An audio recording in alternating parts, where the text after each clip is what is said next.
Okay, so hello students. Before we begin with the chapter, the continuation of reported speech, direct and indirect, firstly I would like to ask a big apology to each and everyone, to classes 8, 9 and 10, whoever has watched my previous video regarding the chapter report speech, direct and indirect.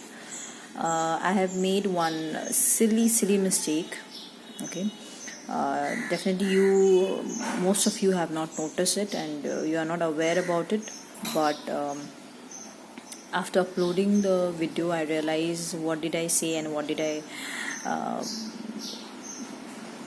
taught you. So the mistake that I have made in my previous video is that I told you in the last video, and I have even written here in the definition, that reported speech is also known as direct speech, which is the mistake here, the silly mistake that I've done here. Actually, reported speech, as you can see the topic name itself, reported speech, direct and indirect, so can be because of that reason, or as it's like first time we are doing something like this, making such videos and teaching through online, so it can be any reason, but like of course I should be careful about it. I should make notes and I should then make a video, but still it's okay if we own it up. So so report speech is actually known for indirect speech. Direct speech is only known as direct speech. Reported speech is the other name for indirect speech, not for direct speech. Okay, that's what I have said in my previous video. So rest everything, the rules, the explanation remains the same.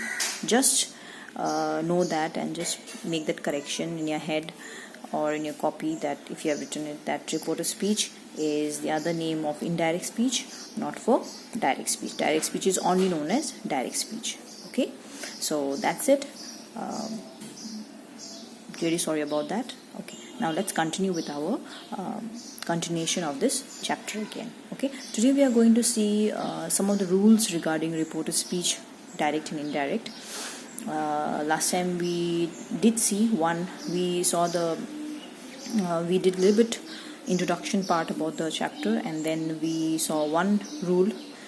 I mentioned you one rule about it. Today we'll see 2, 3, 4, rule number 2, 3, 4 and 5, and also we'll make some notes about it. Okay, so let's begin.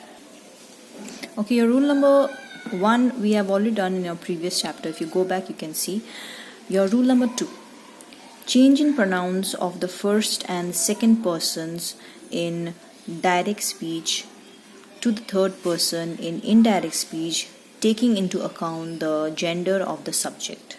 Okay, so we have to keep in mind the gender of the subject, and then we have to change the pronoun.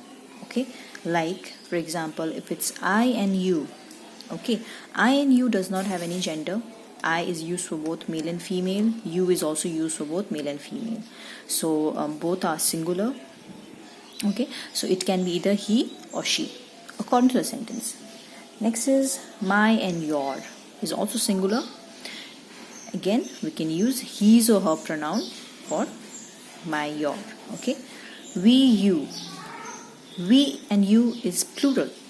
We do not say we to single person. We say we more than one. So no. So we and you. So it's plural. So we use they. Our and your is a plural again, and we use their. Okay. Example: Ram said, "I'm very busy." Very simple example I've given you. Ram said, "I'm very busy." Ram said that Ram is a boy. He was very busy. Okay. Now note, in changing pronouns, their relation with the reporter and his bearer, the one who bears it, are indicated rather than with the original speaker. Okay, like direct, he said to me, "I don't like you." Indirect, he said. Now me. Okay, me can be again gender. It can be male or a female. It can be so we can use either he or her. He said to he, didn't like me. He said he didn't like me. Okay. Direct speech. She said to him, I don't like you. She said she didn't like him. Okay. Next is, if the pronoun he or she stands for different person, then the name of the person referred to can be inserted in brackets after the pronoun. Okay. So only if it's required that if the pronoun he or she stands for different person, okay, then the name of the person you can refer it in the inserted brackets like I have done in the example below here. Okay, just see. Sita said to Richa, I like your dress. Sita told, now said to is there. Last time I told you, when you have said to, you have to write told. Sita told Richa that I will become she. Now who's she? Here she is Sita. So in the bracket, Sita. She, but when you're reading it, you don't write, you don't say it she bracket Sita. Okay, so she liked her means Richa's dress in the bracket. Okay, so only if it is required, when the pronoun is standing for different person, then you can write the names within the bracket. Now next is, if the person addressed reports the speech, the second person is changed to first. Okay, like the teacher said to me, you are a clever boy.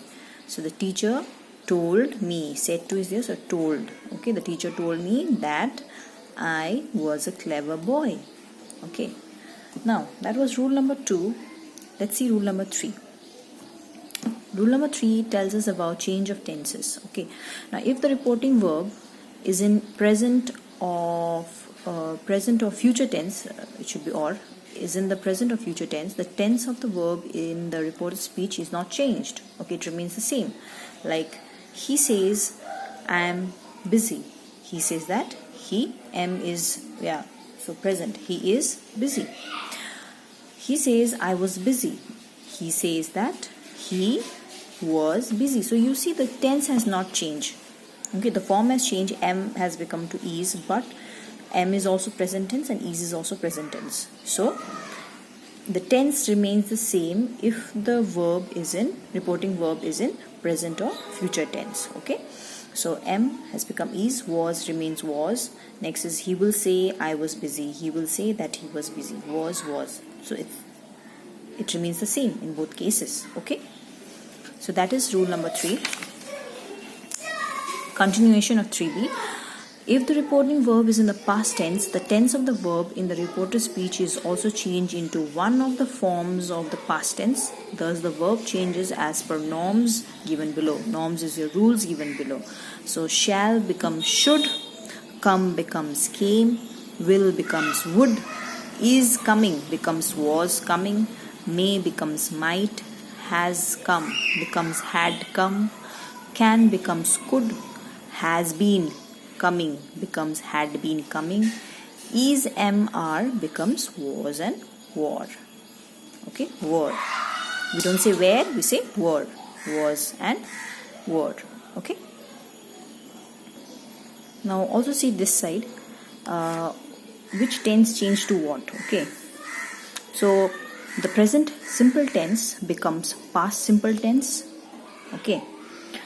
If your direct speech is in the present simple tense, and if you have to convert that to indirect speech, your present simple tense becomes past simple tense. Present continuous becomes past continuous. Present perfect and simple past becomes past perfect. Present perfect continuous becomes past perfect continuous. Okay. Simple past becomes past perfect. Past continuous becomes past perfect continuous. Past perfect and a past perfect continuous remain unchanged. Okay. Future becomes conditional. Now what is conditional? Maybe this is new for you. Conditional is, for some of you it may be new for you. So let me tell you, conditional, I have also written here what it is. Conditional is kind of a clause. It's a phrase. You can say it's a conjunction joining two sentences, or it's a verb form. Okay. Expressing a condition is a conditional. Okay. Now it can be a sentence containing a conditional clause. Okay. When you have conditional, future becomes conditional. So it can be a sentence which contains a conditional clause, or it can be the conditional mood of a verb. For example, should in if I should die. Okay. Now, next one is ninth, the last one. Future perfect becomes conditional perfect. Again, conditional perfect. You come across the same word. Now, conditional perfect is used to refer to a hypothetical, usually counterfactual event or circumstance placed in the past or some other circumstance. Now, what is hypothetical? Hypothetical, or also known as hypothesis, is a supposition explanation, okay, a suppose explanation, okay, made as a basis of reasoning or without any assumption of its truth. Okay, you don't know whether it's the truth or not, so just an assumption is your supposing explanation, supposing thought is what your hypothetical or hypothesis means. Okay, now counterfactual